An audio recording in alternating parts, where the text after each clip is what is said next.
Buenas tardes a todos. Iniciamos este día, viernes 17 de marzo del 2023, la clase de Derecho de Familia. Bien, habíamos terminado con el Buenas tardes. matrimonio, la clase, buenas tardes, habíamos terminado el matrimonio con la clase anterior y que eso va a ser objeto de examen. Antes de todo, debo de decirles que el examen está diseñado para que ustedes puedan contestar las preguntas del examen, eh, del matrimonio, ¿verdad? Que es lo que vimos en clase. Permítanme. Buenas tardes, Heidi Ruiz. Bien. Eh, el examen está elaborado para que se haga de 6:30 de la tarde a 8 de la noche, ¿verdad? Este día por parte de todos. Es el segundo examen ordinario de la materia de Derecho de Familia, ¿verdad? Entonces está diseñado de esa forma el examen, ¿sí? Entonces son 10 preguntas que se van a consignar. Cada una es de complementar. No hay ninguna de falso y verdadero. Todas van a ser de complementar. Ahora les pido en favor que las contesten tal cual nosotros lo vimos en clase, ¿verdad? La diapositiva incluso, incluso yo la, ¿cómo decirle? La actualicé, ¿verdad? De lo que ya habíamos hablado en clase, para que la puedan incluso verificar, ¿verdad? Pero las preguntas, desde mi punto de vista, no vienen tan difíciles, ¿verdad? Ahí serían ustedes porque es lo que nosotros vimos en clase, ¿verdad? Si estuvieron atentos a las clases y todo, ¿verdad? Van a salir bien, ¿verdad? Entonces eso sería todo. Logran comprender y si el examen a la hora del examen, o sea, solo vamos a tener la primera hora de clase, ¿verdad? Lo que va a ser de 5 a 6:30. ¿Se logra comprender? Sí, licenciado. Sí, clarísimo. Ok, muchas gracias. Bien, entonces, eso sería por parte de este día, ¿verdad? Entonces, vamos a ver lo de la materia. eh,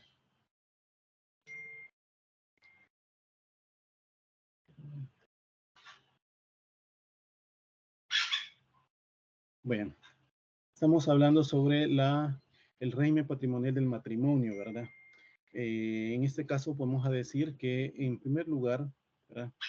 Podría incluso suponerse que el matrimonio no tiene que producir alteraciones en la esfera patrimonial de cada cónyuge y que los salarios, intereses, ganancias y bienes en general pueden ser administrados como lo han sido antes de casarse, ¿verdad? Cada cónyuge. Sin embargo, el vínculo conyugal necesariamente genera una vida de comunes intereses que, de, que deriva en compartir responsabilidades tendientes a mantener unida la pareja, ¿va? ¿Quién y cómo asumirán los gastos del hogar? ¿Cómo harán frente a las necesidades de alimentos de la familia, ¿verdad? Atención, educación a los hijos, y si ambos generan ingresos, ¿verdad? ¿Y qué destino se les dará a los mismos? Eh, por eso que bienes son más importantes para adquirir y cuáles vender o grabar para solicitar un préstamo, por ejemplo, y establecer un negocio o una industria, si es que eso es lo que quieren hacer los cónyuges. ¿Quién de ellos asumirán los gastos de la familia o cómo los compartirá un cónyuge respecto al otro? ¿En qué responsabilidad incurrirá si se obliga solidariamente o no, verdad? Estas cuestiones, ¿verdad? Planteadas, ¿verdad? Que menciono, que son a vía de ejemplo, sitúan, ¿verdad? De alguna manera que a los cónyuges en lo impostergable compromiso de escoger un régimen que responda de mejor manera a las aspiraciones a la familia que fundan. En ese sentido, se estiman que los bienes o haberes de los casados no pueden recibir el mismo tratamiento que los que pertenecen a a las demás personas, pues la destinación de los bienes aportados o adquiridos, ¿verdad? En el matrimonio están enfilada a satisfacer las necesidades de la familia. Por ello, la mayoría de autores, y entre ellos podemos citar a Suárez Franco, que señala que esa destinación persigue ante todo el bienestar de la familia, y este autor agrega, pues, o menciona que un régimen matrimonial debe responder a un conjunto coherente a todos los problemas económicos del matrimonio, la respuesta del, digamos, del derecho ante una serie de intereses y problemas pecuniarios que el matrimonio ha puesto en movimiento y que es preciso regular, ¿verdad? Según lo determinado por este autor, ¿verdad? Suárez Franco. Y en el mismo orden, pues ha mencionado otros autores como Díaz Picasso, que menciona que el conjunto de las reglas jurídicas que organizan y regulan la economía de la pareja, que se denominan usualmente en forma abreviada como régimen económico conyugal, es un estatuto complejo que tiene que dar respuesta y solución muy diferentes, ¿verdad? Cuestiones como son la determinación de a quién corresponde la titularidad de los bienes que puedan existir, quién tendrá los poderes dispositivos de gestión y administración sobre lo mismo y por quién ha de ser soportar las cargas del matrimonio y de quién es la responsabilidad derivada de las obligaciones contraídas para atender o levantar esas cargas para satisfacer, digamos, para satisfacer también a otros intereses o necesidades de la familia. Es así que en forma más precisa, coincidente, digamos, coincidentemente en los conceptos, pues incluso que se han determinado por otros autores como Renault, que menciona que el derecho de los patrimonios o los regímenes patrimoniales tienen como por objeto dar, digamos, a los bienes de los esposos y a sus actividades económicas, digamos, el estatuto que requiere la relación de asociaciones establecidas entre ellos. ¿Por qué? Por el matrimonio. Y esto con respecto a los diversos problemas que se presentan, contribución incluso a las cargas de la vida en común, colaboración directa o indirecta en la actividad profesional, ¿verdad? Adquisición, uso y en todo caso conservación de los bienes afectados en la vida familiar, preocupación incluso por la previsión común que puede determinar. Entonces, así lo ha mencionado este autor. También el tratadista Rodin menciona que el régimen comprende incluso una reglamentación de las relaciones pecuniarias derivadas de la unión matrimonial o bien, en todo caso, ¿verdad?, que caracteriza las asociación conyugal, ¿verdad?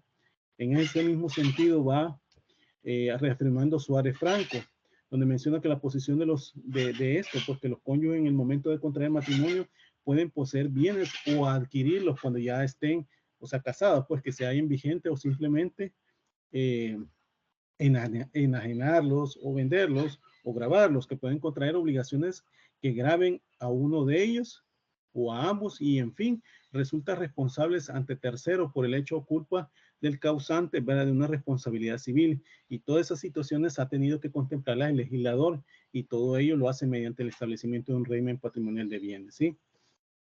De lo que llevamos, digamos, llevamos señalado, ¿va? Se puede incluso apreciar que la comunidad de intereses patrimoniales pueden delimitar y de hecho limita la autonomía de la esfera de la acción de cada cónyuge, ¿verdad? No se concibe sin esa, digamos, comunicación patrimonial que se determine la consideración de los regímenes patrimoniales del matrimonio. Y no obstante a eso, y a pesar que en el campo de las relaciones familiares cabe la solidaridad social y el orden público, sustituyen pues al tradicional principio rector de la autonomía de la voluntad, que en materia de régimen patrimonial, la mayoría de las legislaciones dejan a voluntad de los casados la escogitación del mismo o sustitución del otro. O sea, los cónyuges pueden decidir todo eso. Y solo cuando esa escogitación no se produce, ¿verdad?, el legislador asume un orden al fin del régimen y uno legal, por ello clasifica el supletorio, ¿verdad?, que en materia de familia, y vamos a ver sobre todo la entrada en vigencia de la Ley Procesal de Familia, el Código de Familia, ya en octubre de 1994, daba el de comunidad diferida, y eso pues corroborando pues esa situación, pues se ha mencionado incluso pues que la ley fija imperativos, las reglas que rigen la unión de las personas y que deja a los esposos la posibilidad de determinar la medida que se realice la unión de bienes y que puede decidir o bien ponerlos en común o al contrario mantener una separación de sus bienes, ¿sí? Entonces, esa situación, a pesar de ese mismo hecho, también el legislador da la posibilidad de que el cónyuge decida, ¿sí? ¿Se comprende hasta este momento? ¿Se Sí, comprende? licenciado. Sí. Sí, Ok, sí, permítame, licenciado. permítame, como les decía, tengo un caso de turno. Permítame en ese momento, unos minutos, permítame.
Bien, perdonen que el inconveniente.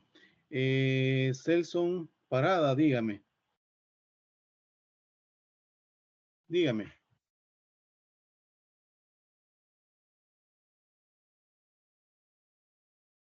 Celson Parada, que veo que tiene levantada la mano. Celson Parada. ¿Me logran escuchar? Sí, licenciado, se Sí, le escucha bien. licenciado, se escucha. Ok, Celson Parada, que veo que tiene la mano parada, la mano levantada. Perdón, licenciado, quedó levantada ahí, perdone. Ok. Bien.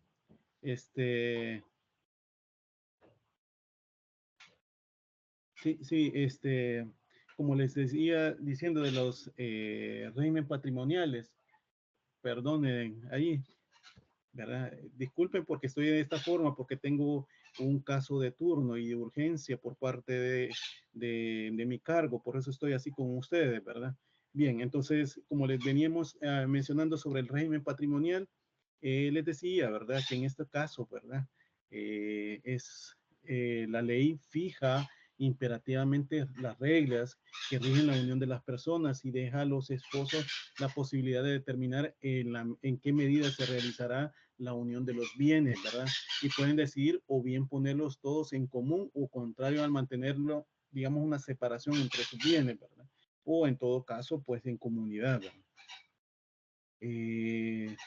Para conceptualizar este hecho de lo que se puede determinar como régimen patrimonial, ¿verdad?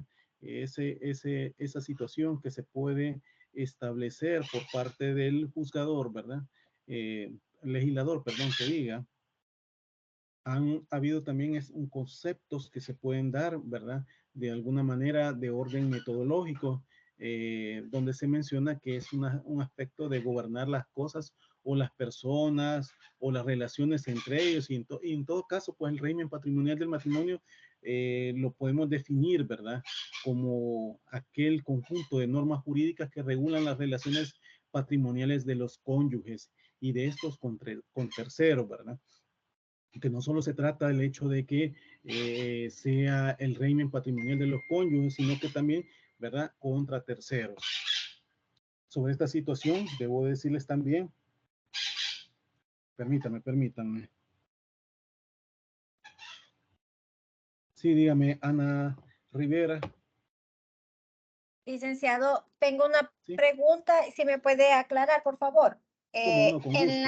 En el artículo 42 del Código de Familia dice que los contrayentes pueden optar por los regímenes mencionados. Regímenes. Sí, Ajá. perdón. Mencionados o formular otro distinto que no contraríe las disposiciones de este código. Y usted mencionaba que pueden hacer una mezcla de los mismos regímenes mencionados. Ajá, Entonces, ajá. ¿hay otro o es que a la mezcla se refiere ese artículo? Ok, muchas gracias por la consulta suya, Ana Torres, y le comento, en ese caso el legislador ha mencionado de que, bueno, ha consignado 3 regímenes patrimoniales. Uno, el régimen de separación de bienes, que es el que venía dándose por parte del Código Civil, ¿verdad? Que era el que se establecía en el artículo 186 del Código Civil, ¿verdad? Derogado, y que determinaba que cada cónyuge, a pesar que se estaban casados, ellos pues tenían separados sus bienes, no los incluían en nada, a pesar de la institución del matrimonio que ellos creaban, ¿verdad? Al momento de casarse, ¿verdad? Eso se mantiene por parte del Código de Familia. Pero el Código de Familia, a pesar de eso, agregó 2 más. ¿Cuáles son esos? El de comunidad diferida, ¿verdad? Que en este de comunidad diferente, se lo pongo así bien rapidito, ¿verdad? Pero lo vamos a ir viendo uno por uno en la medida que estemos estudiando. El de comunidad diferida es aquel que cada cónyuge comparte, ¿verdad? Todo su debe y el haber, es decir, todas sus deudas, todo su patrimonio que tiene a su favor, ¿verdad? Y establece por las cuales se determina que entra en comunidad y que no, ¿verdad? Eso creo que lo determina el artículo, ya, pero voy a ir viendo el 76 del Código de Familia, ¿verdad? Como les repito, eso lo vamos a ir viendo más adelante. Eso es de comunidad diferida. Y el de participación de las ganancias es aquel, ¿verdad? Que es que se distribuyen las ganancias que se establecieron con respecto a todo lo que hicieron en matrimonio los cónyuges. Pero esto obviamente es a partir de todas las ganancias que ellos obtuvieron. Por eso se dice participación en la ganancia. Ellos participan, ¿verdad? De todo el haber de los en comunidad, digamos en el matrimonio que hicieron como patrimonio, pero eso se va a la mitad, pero de las ganancias. No es como el de comunidad diferida, que es el 50% de todo el debe y el haber, ¿verdad? Entonces eso puso el legislador como 3 regímenes patrimoniales. Obviamente da la posibilidad, por lo que le mencionaba a ustedes, por el principio de la autonomía de la voluntad, que los cónyuges pueden hacerlo, ¿verdad? Pueden hacer uno nuevo. Sin embargo, como usted le dio la lectura, el 42, Ana Rivera, ¿verdad? El legislador lo pone bien amplio en el sentido de que cree un tipo de régimen patrimonial. En la práctica se ha entendido que eso que crea tiene que ser un híbrido de esos tres regímenes patrimoniales que he mencionado antes. ¿De cuáles? De separación de bienes, de comunidad diferida, de participación de las ganancias, ¿verdad? ¿Con qué fin? Con que esto no desnaturalice y que sea aceptado por parte de, en este caso, ¿verdad? La inscripción por parte, en este caso, del registrador del estado familiar, quien va a inscribir el matrimonio, ¿verdad? Y de acuerdo al funcionario que también lo va a celebrar, ¿verdad? En la práctica yo no he visto ningún régimen patrimonial que se haya creado diferente a esos tres, ¿verdad? Es decir, que se haya hecho un cuarto, a pesar que el legislador haya dado la posibilidad de que las personas hagan un cuarto. ¿Por qué? Porque las personas lo que les interesa es o bien incluir los bienes patrimoniales dentro de comunidad, es decir, que ambos cónyuges lleven las mismas cargas, o bien que ambos cónyuges no tengan, cada uno maneja sus bienes, o bien que ambos cónyuges compartan, pero sus ganancias, ¿me explico? Entonces, hasta la fecha no lo he visto así y se ha entendido que debe ser un híbrido. ¿Por qué? Porque para esa situación es porque el registrador tiene que determinar si eso no va fuera de la naturaleza que se determina por parte de familia. Se comprende, Ana Torre. El punto es que se cree un correcto régimen patrimonial. Se comprende, Ana Torre. Ana Sí, Rivera. licenciado. Sí, Ok, muchas gracias. Sí. gracias. Bien, permítame unos minutos, permítame.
Bien, seguía diciéndoles que en este caso, ¿verdad?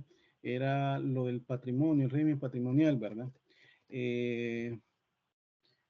Otra situación que para determinar, ¿verdad? Que el régimen patrimonial, otros autores incluso para el definir el régimen patrimonial del matrimonio se expresan, ¿verdad? Que el régimen patrimonial es un conjunto de reglas, ¿verdad? Que determinando las relaciones pecuniarias que resultan del matrimonio, ¿verdad? También se ha determinado que es el estatuto que regula los intereses pecuniarios, o sea, de dinero de los esposos, sean en sus relaciones entre ellos, sean en sus relaciones con terceros, ¿verdad? Así han habido también otros conceptos que se han ido mencionando, como que es el conjunto de reglas que fijan las relaciones pecuniarias de los esposos que durante el matrimonio, ¿verdad? Los derechos de terceros que contraten con ellos o que una u otra causa lleguen a sus acreedores. Y finalmente, los derechos respectivos de cada esposo, ¿verdad? El día en que llegue a disolverse el matrimonio. También se ha mencionado que el estatuto rige los intereses pecuniarios de los esposos, porque es allí donde se va a ir determinando qué va a ser, ¿verdad? Porque la ley va especificando también que es el conjunto de reglas relativas a los intereses pecuniarios de los esposos durante el matrimonio, ¿verdad? O en todo caso, que es el conjunto de normas que regulan los intereses siempre pecuniarios de los cónyuges en sus relaciones entre ellos o con los terceros, ¿verdad? Como ustedes ven, van un sinfín de conceptos que se van determinando, ¿verdad? Y que al final forman el estatuto, ¿verdad? Que regulan los intereses pecuniarios de los esposos entre sí y sus relaciones de terceros, ¿verdad? Sobre esto, pues, también puedo decir, como el caso de Zanoni, ha expresado, ¿verdad? Que cuando se menciona como régimen patrimonial, él lo determina como que es el conjunto de relaciones jurídicas de orden o de interés patrimonial que el matrimonio establece entre los cónyuges y entre estos y terceros, ¿verdad? Va más allá y entonces va mencionando que el régimen patrimonial en matrimonio, o en todo caso el régimen patrimonial o régimen matrimonial de bienes, ¿verdad? Es el establecido mediante el conjunto de normas que regulan las relaciones patrimoniales de los esposos entre sí, ¿verdad? Y con respecto a terceros, ¿verdad? Nuestro código de familia, ¿verdad? En el artículo 40, si me lo pueden leer, alguno de ustedes menciona un concepto de lo que podemos decir Sí, de régimen patrimonial. Si me lo puede leer, por leo, favor. licenciado. Por favor. Gracias, Ana Capítulo Rivera. 2, régimen patrimonial de matrimonio, sección primeras, disposiciones generales. Gracias. Concepto, artículo 40. Las, las normas que regulan las relaciones económicas de los cónyuges entre sí y con terceros constituyen el régimen patrimonial del matrimonio. Ok, como pueden ver, esas son el concepto que al final da nuestra legislación con respecto a los regímenes patrimoniales del matrimonio, ¿verdad? Si yo en un momento dado, en algún examen les consigno esto, claro que eso de los regímenes patrimoniales del matrimonio va a ser para el siguiente examen que lo voy a evaluar. Pero si les pregunto eso, ustedes ya saben que lo legal, ¿verdad? Es lo que establece este artículo número 40, que lo acaba de leer Ana Rivera. Ahora bien, partimos del hecho de esta situación que es un régimen, como le pongo aquí en la diapositiva, que es el conjunto de reglas jurídicas que se organizan y regulan la economía de la pareja, ¿verdad? El objeto también se los he consignado acá de ese tipo de regímenes, ¿verdad? Patrimoniales, pero, ¿verdad?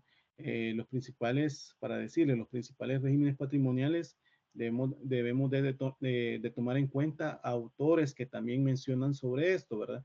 ¿Qué es lo principal que se trata de proteger, ¿verdad?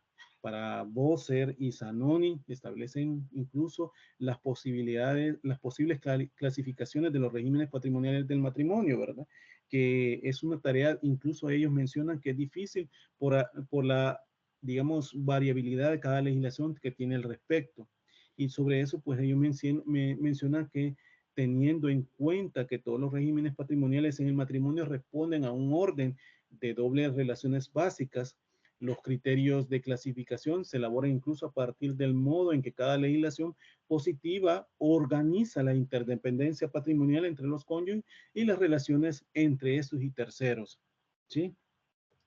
Tomando en consideración esa doble carácter, ¿verdad? Algunos autores clasifican incluso los regímenes patrimoniales a partir de la incidencia del matrimonio en la propiedad de los bienes de los cónyuges simultáneamente o en la titularidad de su gestión y según que esa gestión corresponde a ambos esposos o solo a uno de ellos. En relación a la responsabilidad por terceros, los regímenes patrimoniales pueden distinguirse según que se consagran, ¿verdad?, la responsabilidad común solidaria por las deudas o la separación de responsabilidades. En el primer sistema, ambos cónyuges indistintamente son responsables por las deudas contraídas por uno de ellos, ¿verdad? En segundo, pues debemos decir que cada cónyuge es responsable en principio sobre la deuda y no del otro. Y todo ello es sin perjuicio de la contribución de las cargas que se deben entre sí los esposos si ciertas deudas constituyen típicas cargas matrimoniales, ¿verdad? Sin embargo, tenemos que conocer que todo criterio clasificatorio, ¿verdad?, es relativo y parcial y aparecen por un lado las dificultades que determinan la diversidad legislativa y por otro el cúmulo de modalidades y matices diferentes del matrimonio dentro del régimen adoptado en cada país. En la actualidad se percibe una evolución permanente de los sistemas matrimoniales, adecuándose necesariamente a las circunstancias históricas, económicas y sociales que inciden directamente sobre las instituciones familiares. Y dentro de eso, pues, criterios generales, digamos, de la clasificación de los regímenes patrimoniales incluso se han determinado mucho, ¿verdad?, que se pueden ir estableciendo a partir de esa situación, ¿verdad? En esto podemos ir viendo, en este caso, ¿verdad?, por ejemplo, el régimen de absorción de personalidad económica de la mujer por el marido, que se establece, ¿verdad? ¿En qué sentido? Cronológicamente es el primer régimen típico que tiene un valor meramente histórico, ya que no rige actualmente en ningún derecho positivo contemporáneo. Se identifica con el matrimonio, ¿va?, del derecho romano, este régimen de absorción de personalidad económica de la mujer por el marido, ¿verdad? En el romano, en el cual la mujer incluso al dejar su familia, ¿verdad?, se incorpora a la del marido. Esto es más que todo la sociedad en que vivimos, porque todavía nosotros tenemos resabios de eso, y al menos en los primeros tiempos, ¿verdad?, carecía del matrimonio, del patrimonio, ¿verdad?, y los bienes totales de ella, o sea, como esposa o de un tercero que los hubiera entregado, pasaban a ser propiedad del marido o del padre de familia, que ahora vemos como autoridad parental, ¿va?, si el marido el marido tenía, o sea, esa potestad como cabeza, ¿verdad? A la finalización incluso del matrimonio, en este régimen, nada debía el marido reintegrar a la mujer ni compensarle de dinero, ¿verdad? Como se fijan, son aspectos incluso de sumisión por parte de la mujer frente al hombre, ¿verdad? Ahora bien, el régimen de absorción, que también conoció el mundo germánico o alemán, tuvo vigencia en Inglaterra hasta la ley de 18 de agosto de 1882, que se estableció según la Common Law, ¿verdad?, por el matrimonio que se producía la confusión de la personalidad jurídica de la mujer que estaba casada con la de su marido, quien se transformaba en propietario de los bienes, ¿verdad?, muebles e inmuebles de aquella, aunque se requería de su conocimiento para enajenarlos, ¿verdad? Por la ley del 19 de agosto de 1870 se le concedió a la mujer casada el derecho de administrar sueldos, jornadas y otros ingresos obtenidos de su trabajo personal, ¿verdad? Eso, como ven, es el régimen patrimonial que se establecía, ¿verdad?, de absorción de la personalidad económica, ¿verdad?, de la mujer por el marido. Ese era el primero que históricamente se fue estableciendo.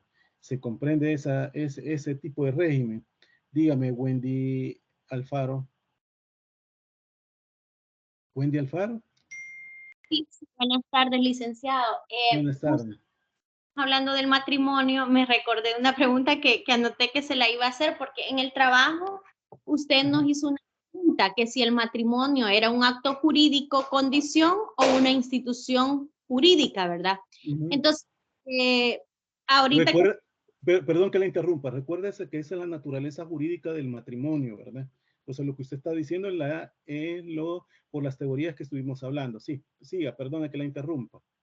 Por eso, porque, o sea, ya hablando, ¿verdad? Sí, o sea, el matrimonio en sí es un acto solemne, es un acto jurídico, ¿verdad? Exactamente. Ajá. Es una institución, porque la familia puede estar constituida por ese acto jurídico o por una unión no matrimonial, ¿verdad? Solo quería aclarar, era así, ¿verdad, licenciado? Sí, exactamente.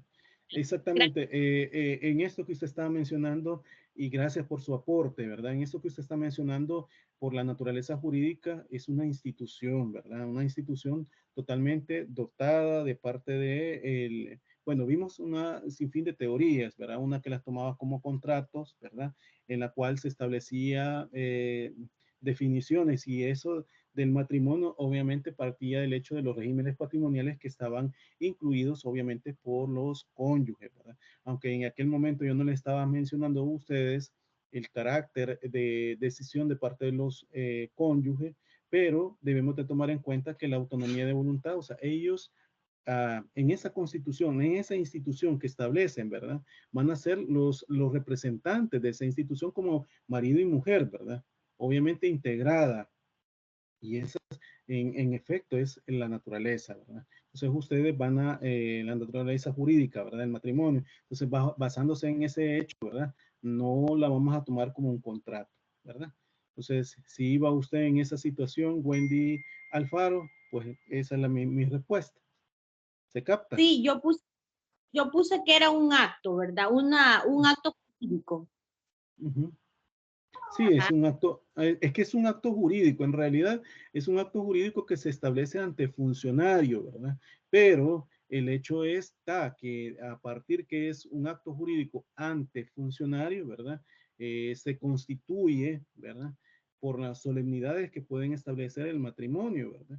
Pero eso estaba, el matrimonio-estado, ¿se acuerdan? Porque es como un estado pequeñito que se establece donde estaba su pueblo por una construcción o una, digamos, similitud de lo que se puede establecer, porque obviamente no solo van a ser dos personas, después de eso va a haber una pluralidad de otros integrantes de la familia. ¿Cuáles van a ser los otros?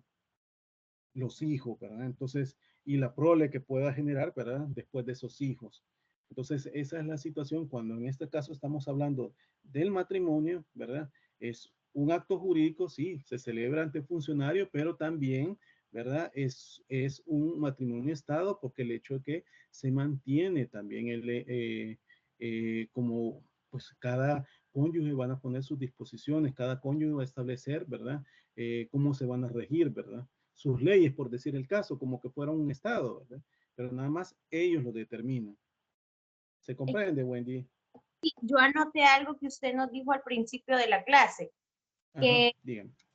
nos dijo, ¿verdad? Que la familia tenía dos connotaciones, una de importancia social, donde ahí sí se consideraba como una institución social, y una de importancia jurídica, donde ahí incluía como un vínculo jurídico, ¿verdad? Mediante. Exactamente.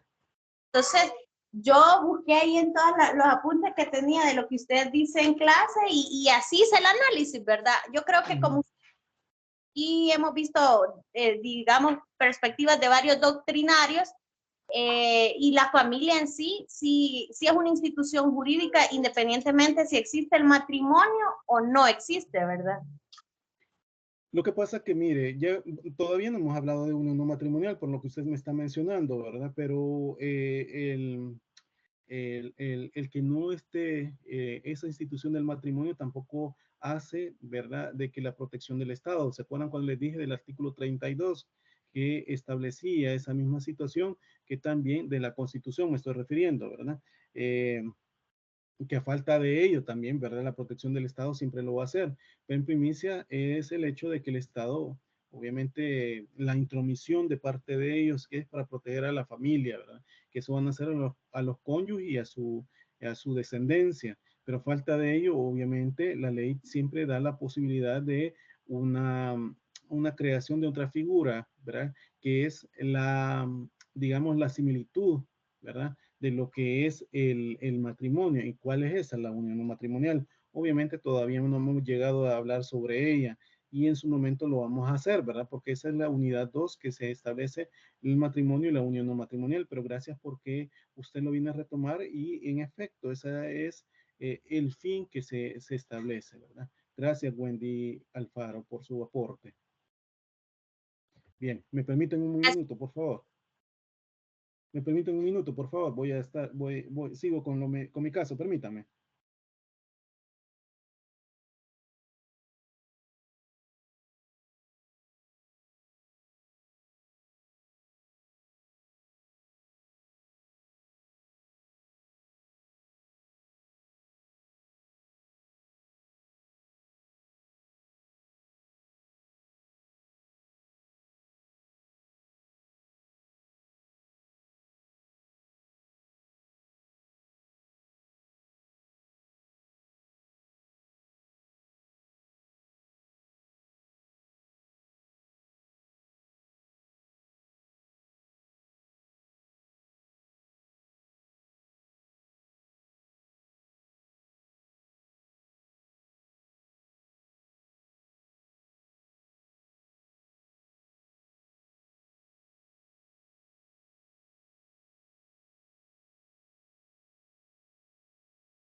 Hola, hola, bien, ¿me escuchan? Hola, hola. Sí, licenciado, le escuchamos. Ok, gracias. Perdonen que estoy entre esto, ¿verdad? Bien, siguiendo con el caso, con lo del régimen patrimonial, le mencionaba, ¿verdad? El primero o el primigenio que se establecía el régimen patrimonial es el que le mencionaba, era el régimen de absorción de personalidad económica de la mujer por el marido, ¿verdad? Ese era el primero que donde obviamente la mujer pasaba a ser un objeto, obviamente, ¿verdad? Como, y perdone que lo diga de esa forma, en el sentido de que este, era el marido que disponía, ¿verdad? O al menos eso era lo que se establecía. Un segundo que se fue estableciendo a partir de, después de ese régimen de absorción, también fue el régimen de unidad y unión de bienes, reconociendo en ese aspecto una vertiente distinta, ¿verdad? De lo que conocemos de otros regímenes típicos que pueden establecer que si bien eh, no se han dado en forma pura, que se pueden incluso distinguirse claramente, ¿verdad? En el régimen de unidad de bienes se producen como en el romano, ¿verdad? Como en, o sea, en el régimen, en este país, en Roma, pues, una suerte de absorción de la personalidad económica de la mujer por el marido, de a quien se transmiten todos los bienes de ellas, ¿verdad? El marido adquiere obviamente la propiedad de esos bienes, pero lo característico y lo que diferencia el régimen de absorción es que la disolución del matrimonio, ¿verdad? El marido o sus herederos deben de restituir a la mujer su valor, ¿verdad? Será entre este régimen de unidad y unión de bienes, ¿verdad? de absorción, y de modo que la mujer con el matrimonio pierde el dominio de los bienes que aporta al matrimonio y adquiere un derecho de crédito a su disolución por tal valor, ¿verdad? En la unión de bienes, y a diferencia del que mencionaba, ¿va? El marido no adquiere la propiedad de los bienes de la mujer, sino que solo su administración y disfrute, como que fuera una tutela, pues, incluso pues a la disolución del matrimonio, el marido o sus herederos deben de restituirlo en especie, ¿verdad? Y de modo que en lugar de transformarse en la unidad de bienes, se mantiene como propiedad, pero el usufructo de los bienes se transfieren al marido. En derecho germánico o alemán, el régimen de unidad se dio sobre los muebles y se combinó con la unión respecto de los muebles que debía de ser restituido a la mujer en especie a la disolución del régimen del matrimonio, ¿verdad? En el derecho moderno, incluso, la unión de bienes ha dado lugar al régimen conocido como de administración y disfrute del marido, como lo establecía en el Código Civil, ¿verdad? Alemán, como un régimen sin comunidad, ¿verdad? Como lo llamó el Código Civil francés incluso, y siendo paulatinamente abandonado en Alemania, que fue restituido por un régimen de participación de ganancias por ley en 1957, ¿verdad? También tenemos un tercero, como es el régimen de comunidad. Este régimen de comunidad debe su nombre y su carácter distintivo a la existencia de un patrimonio común entre los cónyuges, y la cual se divide al momento de su disolución entre aquellos a sus herederos. El régimen de comunidad tradicionalmente se distingue como, por ejemplo, que es una comunidad universal, que es una comunidad de muebles y ganancias, o en todo caso adquisiciones, y también que es una comunidad de ganancias, o simplemente comunidad ganancial, ¿verdad? Cuando nos estamos hablando de este régimen, estamos hablando, cuando hablamos de esta comunidad, pues la comunidad universal, en el origen incluso histórico de la comunidad es sumamente discutido, ¿verdad? En el derecho romano incluso no existía antecedentes ciertos de la existencia de la institución, y a pesar de que autores antiguos como Laurire, de que mencionaba que creían encontrar en un fragmento, o en un epígrame, ¿verdad? Incluso que determinaba el origen de la comunidad que se establecía y que se remontaban más allá, y creen que los romanos habían dejado incluso subsistir la costumbre de la gala de la comunidad. Recordemos que el derecho incluso, ¿verdad? Se ha ido evolucionando, y parte del hecho de todo lo que emana históricamente de esos países, ¿va? Y todo ello pasado en un pasaje incluso donde aparece exteriorizarse esa costumbre, ¿va? Pero lo cierto es que los galos no practicaban el régimen de comunidad. El régimen se originó gracias a la concepción cristiana del matrimonio, y sin dejar de conocer una posible influencia que cabe observar que si así se hubiese sido, la comunidad se hubiese adoptado en todos los países, lo cual no ocurrió en su momento, ¿verdad? Por ese concepto, esa forma de regular el régimen patrimonial, ¿verdad? Digamos que esa influencia cristiana es también sostenida, ¿verdad?, por otros autores, donde también daban gracias al cristianismo que la mujer incluso alemana fuera elevada y recibía un dote constitutivo por el marido, originada en el hecho de que el matrimonio se formalizaba por compra, ¿verdad?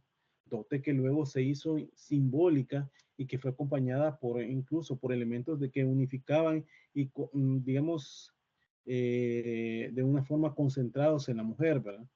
Y de ahí, pues, que derivaban los sistemas de comunidad universal y de la ganancia, ¿verdad? Estamos hablando de la comunidad universal. La mujer tenía derecho a una cuota que era parte de los bienes del marido, y en el caso de la ganancia, ¿verdad?, se distinguía los bienes propios de la mujer y los adquiridos durante el matrimonio, sobre los cuales la mujer tenía derecho a lo que era en la tercia, es decir, al tercio, ¿verdad? Los dos dotes se transformó en una simple derecho de usufructo de la mujer, con el fin de que la familia del marido no perdiese los bienes, ¿verdad? Y es que eso se fue determinando bajo la condición incluso de supervivencia, ¿verdad? El origen que se encontraba, ¿verdad? en esa mano común, digamos, caracterizada por la existencia de un vínculo personal muy fuerte entre los miembros de una última sucesión familiar, entre hermanos, a la muerte del padre, y dentro de esa comunidad, la viuda considerada como un hijo más, pero después se le reconoció un derecho existente durante la unión, ¿verdad? De acuerdo a Montesquieu, ¿verdad? Sostuvo que el origen de la comunidad se remonta al derecho consuetudinario francés por la aplicación de los principios de las sociedades tácitas, que estaban constituidas por un grupo de personas, parientes o no, que vivían bajo el mismo techo, que se alimentaban del mismo pan y la misma sal, ¿verdad? Al cabo de un año, pues, y un día de cohabitación, ¿verdad? Esa sociedad fue frecuentemente entre los villanos y los siervos de la gleba, ¿va? Pero no entre los nobles. Y un número de costumbre hizo que la comunidad entre esposos comenzara, pues, pasados un año y un día de cohabitación, la que continuaba de pleno derecho después de la muerte, ¿verdad? De uno de los esposos entre los sobrevivientes y descendientes del matrimonio, ¿verdad? Entonces, eso, pues, que se sustentaban obviamente en los orígenes. Inicialmente, pues, obviamente, ¿cómo decirlo? Todos los bienes presentes y futuros de cada cónyuge se comprenden en la comunidad, y también en aquellos bienes que eran, digamos, propietarios o titulares, ¿verdad? Los esposos antes de contraer matrimonio, y sin ninguna consideración de su origen, ¿verdad? Correlativamente existe también el principio de comunidad de las deudas. No obstante, ciertos bienes que pueden quedar excluidos, como los bienes donados o legados a cualquiera de los esposos, si el donante o testador así lo dispusiera, ¿verdad? Los objetos del uso personal de cada cónyuge o los instrumentos para el ejercicio de la profesión, y también ciertas deudas, caso típico es de las obligaciones provenientes de los hechos ilícitos, ¿verdad? Si alguien me puede leer el artículo 76, si no me equivoco, donde habla, pero del código de familia, ¿verdad? Donde habla también del hecho de los bienes que se pueden constituir en comunidad, ¿verdad? O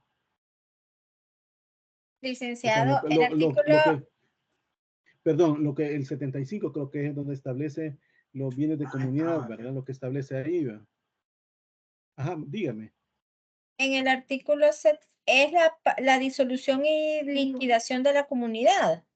Sí, sí, sí. En el artículo 75 habla acerca de el activo comprenderá los bienes en comunidad existentes a la fecha de la disolución y el importe actualizado del valor que tenían los bienes que hubieran sido enajenados ilegal o fraudulentamente por uno de los cónyuges. Y el tercero, el importe actualizado de las cantidades que hubieran sido pagadas por la comunidad y que eran a cargo de solo de un cónyuge, y en general las que constituían créditos de la comunidad contra alguno de los cónyuges. Ese es el activo. Sí, permítame, quiero corroborar, sí. Y Pero en hay el uno que está, pasivo está en el 76. exactamente, sí, pero las cargas de comunidad, ok, me he ido, perdonen, que el 64, léame que son bienes en comunidad, por favor. Me El fui muy adelante. 64, Del Código de el Familia. artículo 64 dice son bienes en comunidad. Los salarios, sueldos, honorarios, pensiones, premios, recompensas y demás emolumentos provenientes del trabajo de cada uno de los cónyuges. Exactamente. Los frutos, rentas o intereses que produzcan tanto los bienes propios como los comunes, deducidos los gastos de producción, reparación, conservación y cargas fiscales y municipales. Los adquiridos a título oneroso por cualquiera de los cónyuges. Perdón, que la interrumpa. En este tercero, cuando habla de los títulos onerosos de cualquiera de los cónyuges, están hablando de todo título, sea compraventa, sea donación a título oneroso, ¿verdad?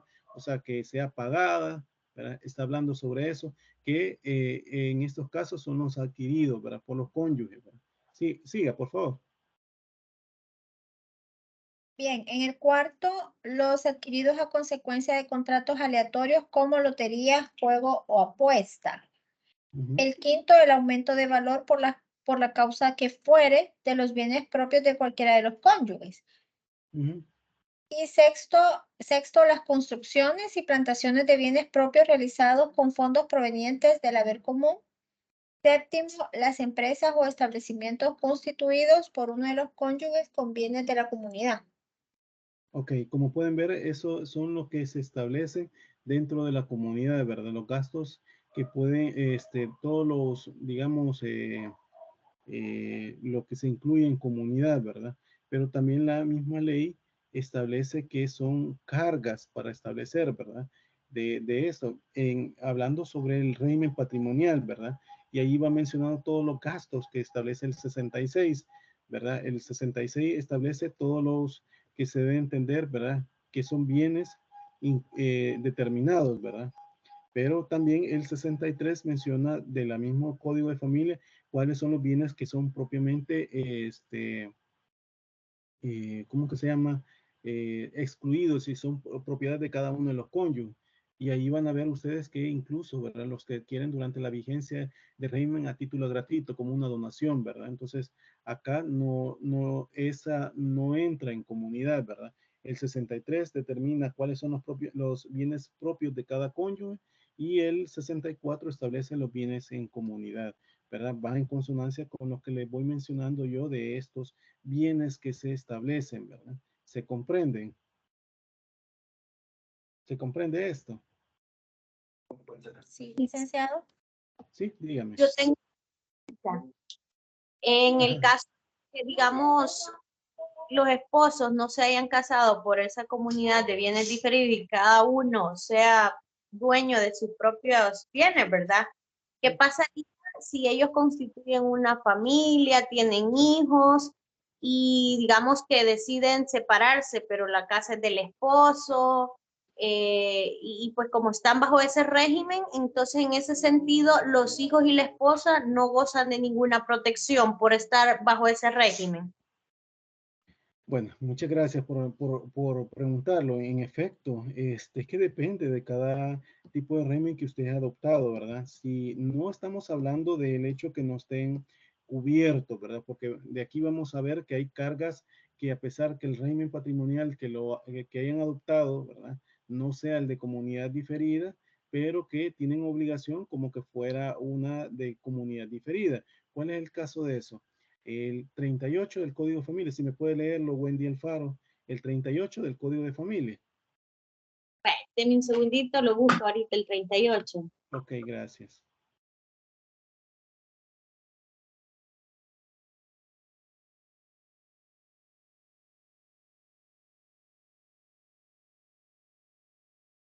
O no sé si hay otro. Ok, ya, diga.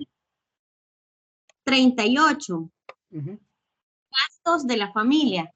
Los cónyuges deben sufragar en proporción a sus recursos económicos los gastos de la familia. Si uno de ellos no tuviere bienes ni gozare de emolumento alguno, el desempeño del trabajo del hogar o el cuidado de los hijos se estimará como su contribución a tales gastos, con el mismo significado que las aportaciones del otro. Si alguno de los cónyuges, por incumplimiento del otro, se hubiera visto obligado a contraer deudas para sufragar los gastos de la familia, este será solidariamente responsable de su pago. El juez, en este caso, podrá moderar la cuantía de los gastos atendiendo las condiciones de vida de la familia y a la razonabilidad de los mismos.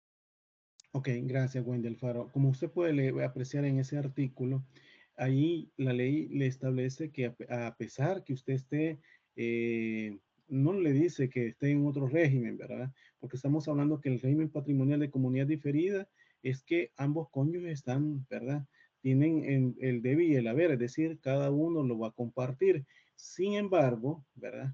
Si no están sometidos a comunidad, por eso le decía que leyera ese artículo, los cónyuges, por esos gastos que se adquieren, si se demuestran que esos gastos fueron en favor de la familia, por ejemplo, de sus hijos, ¿qué podría decirle? De mejora del bien donde ustedes habían constituido el matrimonio, ¿verdad? Que a pesar que no era de su propiedad, era de su cónyuge, pero que usted se endeudó para hacer ese tipo de préstamos ya sea por un, ¿cómo que se llama esta? Por un hecho natural, como puede ser un terremoto, que se haya destruido la casa y usted necesariamente tuvo que hacer un tipo de crédito, ¿verdad? Ahí dice la ley que solidariamente serían ambos cónyuges, ¿verdad? A pesar de que estén en otro tipo de régimen patrimoniales. En primicia, estamos hablando que los cónyuges en su matrimonio determinan cuál tipo de régimen van a establecer. La obligación del funcionario quien los casa es de informarles cada uno de los hechos, ¿verdad? De cada régimen patrimonial en la cual se van a someter. ¿Por qué? Con este fin, pues, por el hecho de que sea porque fallece su esposo, sea porque hay una separación, ¿verdad?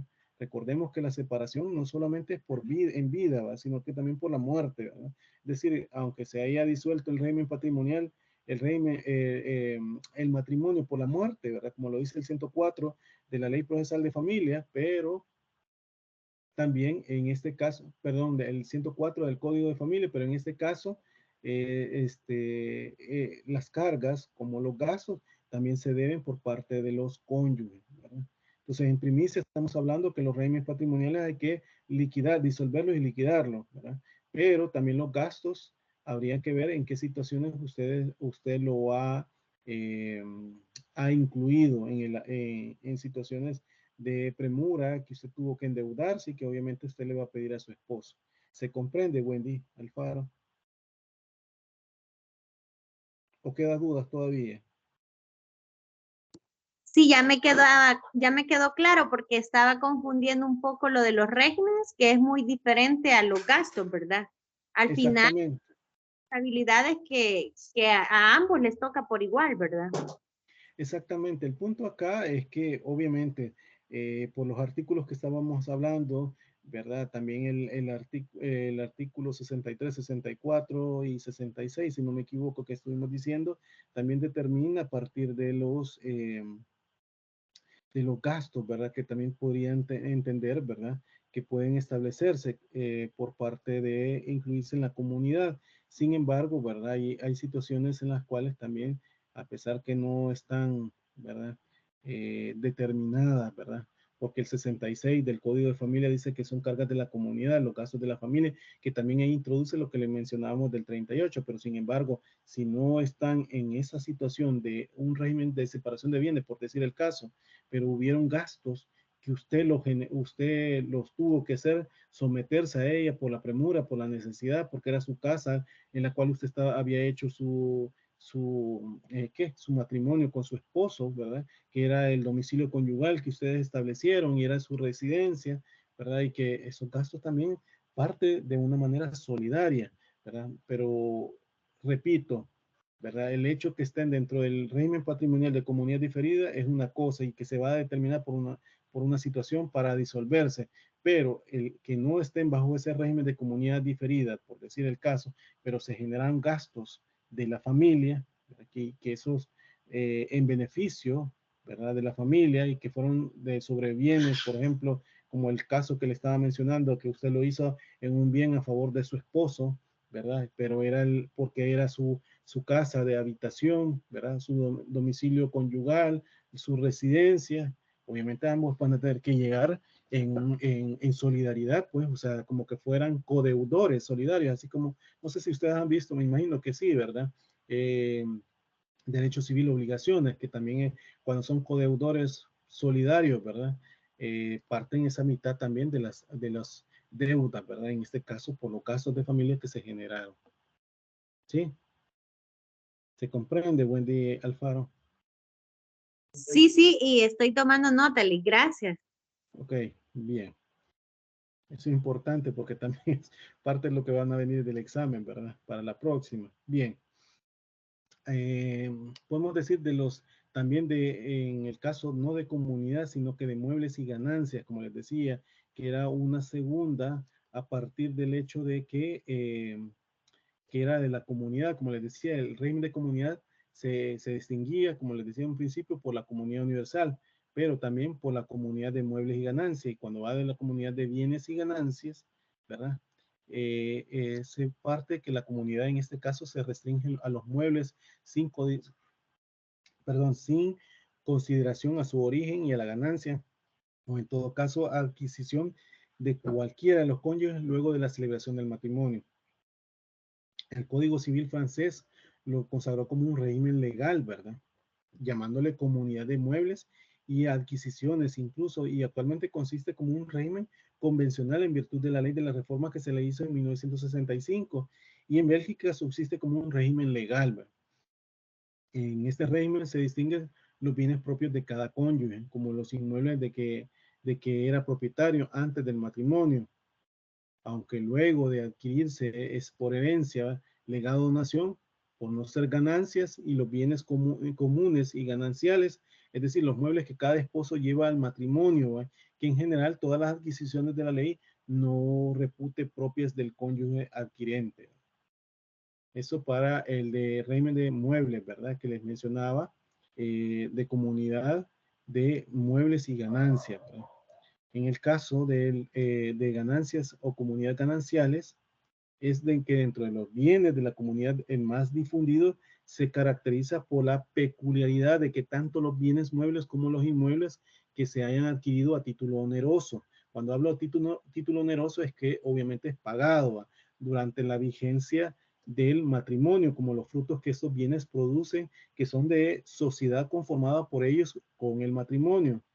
En contrario censo, no pertenecen a la comunidad conyugal los bienes adquiridos con anterioridad al matrimonio, como los frutos que estos producen. Y con relación a la administración de los bienes, esta incumbe, ¿verdad?, al esposo, y comprende tanto bienes comunes como los que pertenece cada consorte o cada cónyuge. Pues en este supuesto, la comunidad se integra, ¿verdad?, solo con lo ganado por cualquiera de los cónyuges y luego del matrimonio. Es decir, que en principio los esposos conservan como propios, ¿verdad?, todos los bienes que llevan al matrimonio, incluso los bienes muebles, ¿verdad?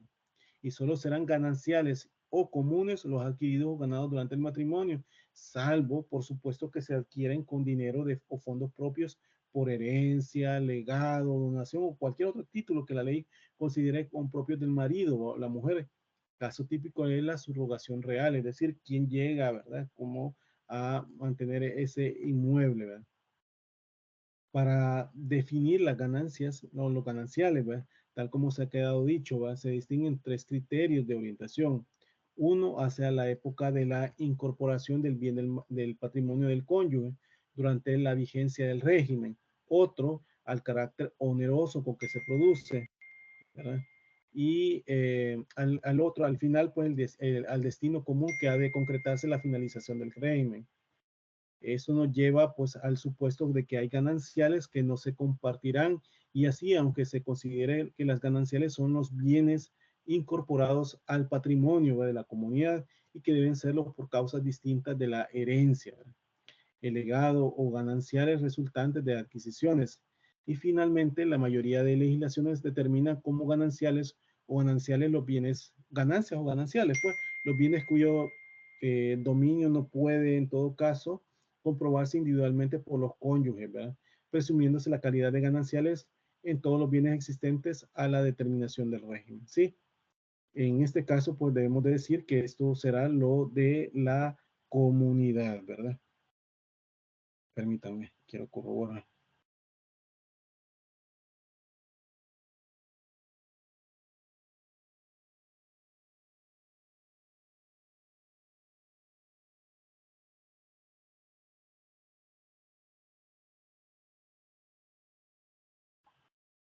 Sí, bien. Eh,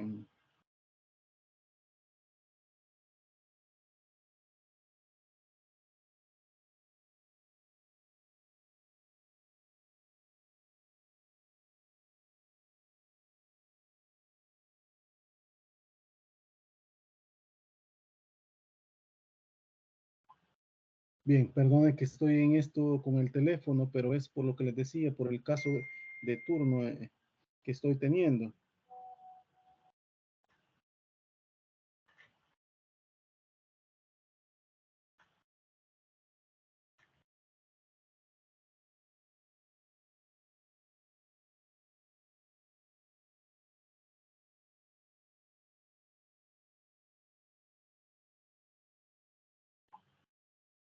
Bien, ¿se comprende lo que he mencionado entonces? ¿Hay preguntas hasta este momento de lo que he mencionado, de los tipos de regímenes patrimoniales que he mencionado? ¿Hay preguntas hasta este momento? No, Lick. Recuérdense que todo esto va a ser cuestión también de que en su momento va a ser evaluado. Por favor, pregunten, ¿verdad? Porque para que ustedes saquen una buena nota, ¿verdad? Mi intención, Licenciado. repito, mi intención, disculpen, mi intención no es venir a reprobar alumnos. Mi intención es que ustedes aprendan de lo poco que yo tengo el conocimiento y que a partir de los temas que también se está dando por la universidad, ¿verdad? Entonces aprovecho, ¿no? Yo realmente es un semestre, pero es necesario aprovecharlo. Sí, dígame, ¿quién es que estaba? Yo, Griselda Peña, solo Sí, una dígame. consulta. Vaya, cuando unas personas se casan, deciden el régimen del patrimonio y digamos que esto lo deciden como por separado.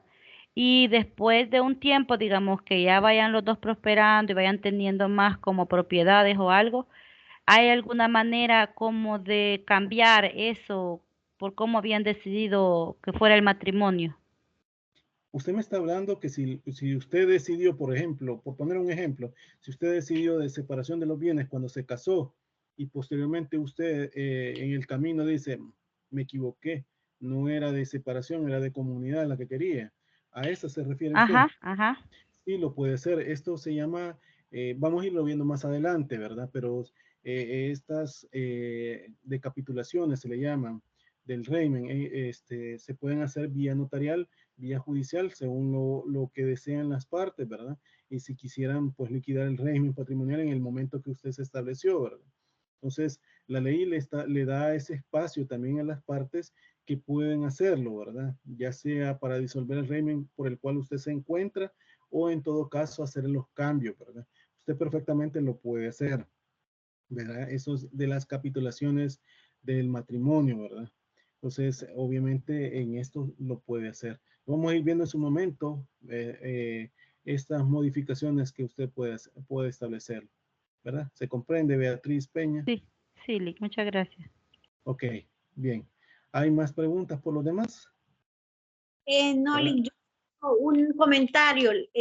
Siempre que terminamos de ver, digamos, una temática, bueno, usted nos ha dejado trabajos y la verdad que a mí me parece muy bien porque refuerza lo que ya hemos visto, pero nos obliga a la vez a darle análisis y a buscar un poquito más de información. Así que, pues, no sé si va a seguir así, de esa misma forma. ¿Cómo no? Es que todo el ciclo era así, Wendy Alfaro. El objeto de que ustedes hagan grupos era para que ustedes también discutan sobre lo que yo les estoy poniendo. Esto es con el fin, como usted muy bien lo está diciendo, de que lo que yo he impartido, ustedes lo retomen, ¿verdad? Y vayan reforzando sus conocimientos y que esto les ayude a comprender mejor la temática. El punto es que sea un laboratorio que les va a servir generalmente el 30%, que son tres puntos de cada, digamos, parcial que se van a hacer. De los 5 parciales, ustedes ven el 30% y el 70% es el examen, ¿verdad? Entonces, el laboratorio, si lo han visto, ayuda mucho, ¿verdad? A que ustedes comprendan más la temática y además vayan haciéndolo pues con el examen, ¿verdad? Sí, sí, así será siempre en este caso Wendy Alfaro, como usted lo menciona. Ok. Por lo demás, decirles, son 10 preguntas. Recuerden, son 10 preguntas que vienen en el examen. El examen está diseñado para que ustedes lo hagan en 1 hora y media. Será de las 6:30 a 8 de la noche, ¿verdad? Para que lo hagan. Siéntense, relájense, vayan haciendo, contestando las preguntas. Recuérdense que es de manera secuencial el examen. ¿Qué quiere decir con eso? Que ustedes no se vayan adelantando preguntas, si no les va a quedar como mala. Entonces vayan haciéndolo cada una. Solamente son preguntas de complementar. Por favor, traten la manera de hacer las cosas así con detenimiento, ¿verdad? No vayan haciéndola tan a la carrera porque van a perder puntos, ¿verdad? Esto es con el fin de también tener conocimiento yo que qué tanto han asimilado de la materia. Como les repito, el examen desde mi punto de vista no viene tan difícil, ¿verdad? Simplemente es poner atención a lo que yo ya había dicho en las clases y en la diapositiva, ¿verdad? Entre otras cosas que ustedes hayan investigado. Y la ley también del Código de Familia, que es lo que determina. Bien. Si no hay preguntas, nos quedamos acá. Nos vemos el próximo viernes. Continuamos con el régimen patrimonial, en este caso con la de participación en las ganancias, ¿verdad? Que en esto nos quedaríamos. ¿Sí? Si no hay preguntas, para que ustedes pasen a hacer el examen. ¿Perdón? ¿No hay preguntas? Gracias, licenciado. Bueno, cuídense entonces. Todo bien, licenciado, gracias. Ok, cuídense entonces. Pasen feliz noche. Buenas noches. Buenas noches. Y suerte en el examen. Gracias. Bueno.